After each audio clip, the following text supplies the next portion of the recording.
Praise lord. మన ప్రభు అయిన దేవుని వాక్యము చదువుకొని ప్రభువు మహిమను పొందుకుందాము. దయచేసి పరిశుద్ధ గ్రంథం తీసి నాతో పాటు వాక్యము శ్రద్ధగా చదివి అర్థం చేసుకుందాం.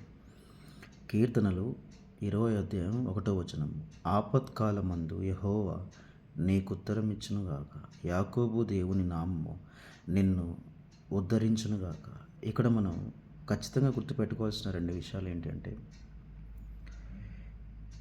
యాకోబు తన జీవితంలో తన సహోదరుల ద్వారా చాలా ఇబ్బందికి గురవ్వాల్సి వచ్చింది.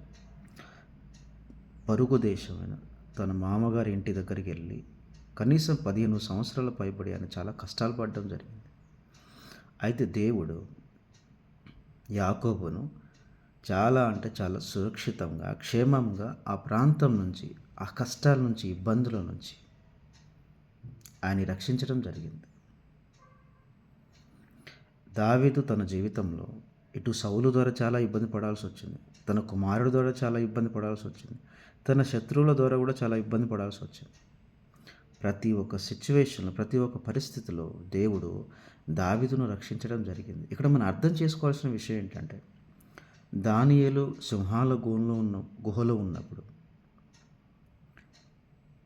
దానియేలు సహోదరులందరినీ కూడాను అగ్నిలో పడవేసిపోయినప్పుడు, యాకోబు కుమారుడైన యోసేపు చెరసాలలో బందీగా ఉన్నప్పుడు, ఇజ్రాయెల్ ప్రజలందరినీ కూడాను రక్షించడానికి ఒక ప్రభు అనే దేవుడు మాత్రమే వారి తరపున నిలబడడం జరిగింది.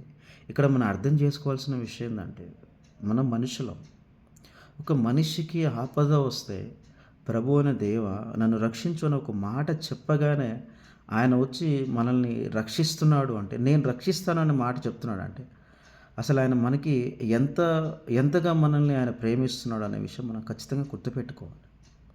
కాబట్టి ఈ సమస్త భూమి మీద ఎన్ని నామాలు ఉన్నా కానీ అన్నిటికంటే సర్వశక్తి గల నామము ప్రభు అనే దేవుని నామం అనే విషయం మనం ఖచ్చితంగా గుర్తుపెట్టుకోవాలి.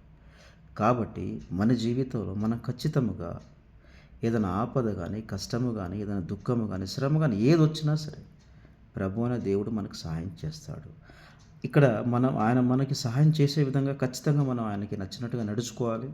ఆయన మనల్ని కాపాడుకుంటాడు. ప్రభు అనే దేవుడు ఆయన పరిశుద్ధమైన యేసుక్రీస్తు నామములో మిమ్మల్ని ఎల్లప్పుడూ రక్షించునుగాక.